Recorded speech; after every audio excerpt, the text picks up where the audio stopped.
আসসালামু আলাইকুম। নতুন আর একটা রেসিপি নিয়ে চলে এসেছি তোমাদের মাঝে। আর শেয়ার করব ডালপুরি রেসিপি। একবার যে ডালপুরি রেসিপিটি শিখে যাবে সে আর কখনো দোকান থেকে ডালপুরি কিনে খাবে না, বা পরিবারের কেউ কিন্তু আর দোকান থেকে খেতে চাইবে না। এতটাই টেস্টি ও এতটাই পারফেক্ট হয়ে থাকে এই ডালপুরি। তো চলে যাচ্ছি রেসিপিতে। এখানে আমি হাফ কাপ পরিমাণ ডাল নিয়ে নিচ্ছি। এখন এই ডালটাকে ভালোভাবে পানি দিয়ে ধুয়ে আমি পরিষ্কার করে নেব। তো ডালটা ভালোভাবে ধুয়ে নেওয়ার পর এখন এই ডালটাকে আমরা ভালোভাবে সিদ্ধ করে নেব। তো ডালটাকে একটা প্যানের মধ্যে দিয়ে তার মধ্যে দিয়ে দেব পরিমাণ মতো পানি, স্বাদ মতো লবণ, আর দিয়ে দেব কিছু চেরা কাঁচামরিচ। দিয়ে দিচ্ছি সামান্য পরিমাণের হলুদ। এখানে হলুদটা অপশনাল, আপনারা চাইলে এই হলুদটাকে বাদও দিতে পারেন। এখন ডালটাকে ভালোভাবে সিদ্ধ করে নিচ্ছি। তো ডালটা ভালোভাবে সিদ্ধ হওয়ার পরে একটা চামচের সাহায্যে এটাকে এইভাবে করে গলিয়ে নেব।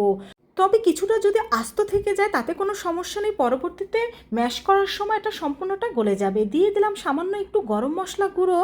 গরম মশলাটা দিলে ফ্লেভারটা ভালো আসে, তাই একটু গরম মশলা দিয়ে দিয়েছি। আপনারা চাইলে এখানে ভাজা জিরার গুঁড়োটাও ব্যবহার করতে পারেন।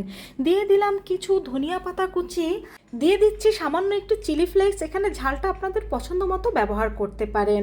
আর দিয়ে দিলাম কিছু ব্রেস্তা। এখন ভালোভাবে এটা ডালের সাথে মিশিয়ে নিচ্ছি। আর এখন কিন্তু চুলার হিট মিডিয়াম টু লো হিটে রয়েছে, আর এইভাবে জাল করে এই ডালের সম্পূর্ণ পানিটা আমরা শুকিয়ে নেব। তো আমাদের ডালটা কিন্তু একেবারে তৈরি হয়ে গিয়েছে। এটাকে নামিয়ে এখন ঠান্ডা করে নিলেই পারফেক্টভাবে আমাদের ডালপুরির জন্য ডালটা তৈরি হয়ে যাবে। তো এটাকে এখন আমি চুলা থেকে নামিয়ে নিচ্ছি, আর এটাকে ঠান্ডা হতে দিয়ে চলে যাচ্ছি পুরির জন্য ডো তৈরি করতে। তো প্রথমে এখানে আমি 1.5 কাপ পরিমাণ ময়দা নিয়ে নিচ্ছি। এখানে ময়দার পরিবর্তে আটাও ব্যবহার করা যাবে। তো দিয়ে দেব স্বাদ মতো লবণ, আর দিয়ে দেব 2 টেবিল চামচ পরিমাণ রেগুলার সয়াবিন তেল। এখন এই তেল আর লবণটাকে আমরা ভালোভাবে একসাথে মিশিয়ে নেব। এটাকে ভালোভাবে মিশিয়ে নেওয়ার পর মুট করলে ঠিক এরকম হবে, তাহলে বুঝবেন যে এটা পারফেক্ট হয়েছে। এখন অল্প অল্প পানি দিয়ে এখানে আমরা একটা ডো তৈরি করে নেব। তো আমাদের ডোটা কিন্তু একেবারে তৈরি করা হয়ে গিয়েছে। এখন এই ডোটাকে ঢেকে 10 মিনিটের জন্য আমি রেস্টে রেখে দেব। আর এদিকে আমাদের ডালটাও কিন্তু ভালোভাবে ঠান্ডা হয়ে গিয়েছে। এখন ডালটাকে আমার হাত দিয়ে এইভাবে করে গুঁড়া করে নেব। আর গুঁড়ো করে নেওয়ার পর ডালটা কিন্তু ঠিক এরকম হবে। আর ডালটা পারফেক্টভাবে তৈরি করতে না পারলে কিন্তু পুরিটাও পারফেক্ট হবে না। তো এখানে ফিরে আসলাম আমি 10 মিনিট পরে। 10 মিনিট পরে এই ডোটাকে আমি আরও 4 থেকে 5 মিনিট ভালোভাবে মেখে নেব। তো ভালোভাবে মেখে নেওয়ার পর এর থেকে আমরা ছোট ছোট করে লেচি কেটে নেব। তো লেচি কেটে নেওয়ার পর প্রত্যেকটা লেচিটাকে আমি এইভাবে করে গোল করে নিচ্ছি। তো সবগুলো লেচি এইভাবে করে গোল করে নেওয়ার পর এখান থেকে আমরা একটা একটা করে লেচি নেব, আর এইভাবে করে হাত দিয়ে এখানে একটা গোল বাটির মতো করে তৈরি করে নেব। তো আমাদের বাকি লেচিগুলো বাতাসে কিছুটা শক্ত হয়ে যেতে পারে, এজন্য ঢেকে এটাকে একটা সাইড করে রেখে দিচ্ছি। আর এই শীটটা তৈরি করা কিন্তু খুবই ইম্পর্টেন্ট। এই শীটটার চারপাশটা এইভাবে করে পাতলা করে তৈরি করে নিতে হবে, আর মাঝ বরাবরটা কিছুটা মোটা করে রাখতে হবে। আর এইভাবে করে যদি আপনারা পুরিগুলো তৈরি করেন দেখবেন প্রত্যেকটা পুরি পারফেক্ট হবে। তো এর মধ্যে এখন আমি এই ডালের পুরটা দিয়ে দিচ্ছি। এখানে পরিমাণ বুঝে ডালের পুরটা দিয়ে দিতে হবে, একেবারে বেশিও না একেবারে কমও না। এখন হাত দিয়ে এটাকে চেপে চেপে আমরা ভালোভাবে সিল করে নেব। আর বন্ধুরা, এখানে আমরা যতগুলো টিপস বলবো প্রত্যেকটা টিপস ফলো করে তোমরা যদি পুরিটা তৈরি করতে পারো তাহলে তোমাদের পুরিও দোকানের চাইতেও বেশি স্বাদের হবে আর পারফেক্ট হবে।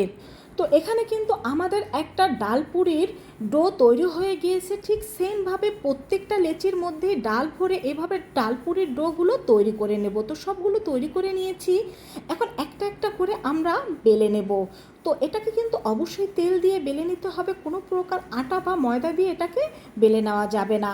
তো তেল দিয়ে এখন এটাকে আমি হালকা হাতে বেলে নেব। আর এই যে আমরা সিল করার অংশটাকে নিচে দিয়ে এটাকে ভালোভাবে বেলে নেব। কোনোভাবেই কিন্তু সিল করা অংশটাকে উপরে দেওয়া যাবে না, এটাকে নিচে রেখে এইভাবে করে এটাকে বেলে নিতে হবে। এটাকে কোনোভাবেই জোরে প্রেস করে বেলা যাবে না, কারণ এতে ডালের পুরটা ভিতর থেকে বের হয়ে আসতে পারে, তাই এটাকে এইভাবে করে হালকা হাতে বেলে নিতে হবে। তো এখানে আমাদের একটা ডাল পুরি তৈরি হয়ে গিয়েছে, দেখতেই পাচ্ছ কতটা পারফেক্টভাবে একটা ডাল পুরি তৈরি হয়ে গেল। ঠিক একইভাবে আমরা সবগুলো ডাল পুরি এখানে তৈরি করে নেব।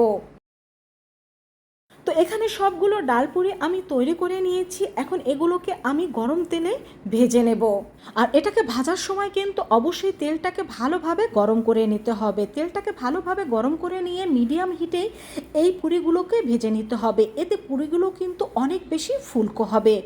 তো বন্ধুরা, দেখতেই পাচ্ছ পুরিটা কিন্তু সুন্দরভাবে ফুলে উঠছে। আর আমার প্রত্যেকটা পুরিই কিন্তু একেবারে ফুলকো ফুলকো হয়েছিল, সেটা তোমরা ভিডিওর শেষেই দেখতে পাবে। আর দেখতেই পাচ্ছ এই পুরিটা কত সুন্দর ফুলে উঠেছে। এখন এটাকে আমরা উল্টে দেব। আর এখানে পুরিগুলো ভেজে নিতে কিন্তু তেমন বেশি সময়ের প্রয়োজন হয় না, মাত্র 2 মিনিটের মধ্যেই কিন্তু পুরিগুলো ভেজে নেওয়া যায়। আর একইভাবে আমি সবগুলো পুরি এখানে ভেজে নেব। তো এখানে আমার সবগুলো পুরি ভেজে নেওয়া হয়ে গিয়েছে। আর তোমাদের দেখিয়ে দিচ্ছি যে কতটা পারফেক্টভাবে আমাদের এই পুরিটা তৈরি হয়েছে। আর প্রত্যেকটা পুরি ছিল একেবারে ফুলকো ফুলকো, দেখেই বুঝতে পারছো যে কতটা পারফেক্ট হয়েছে। তো আশা করছি এখন থেকে দোকান থেকে ডাল পুরি না কিনে তোমরা বাসায় এইভাবে করে পারফেক্টভাবে ডাল পুরি তৈরি করে খেতে পারবে। তো ভালো লাগলে কমেন্ট করে জানাবে, বন্ধুদের সাথে শেয়ার করবে। আল্লাহ হাফেজ।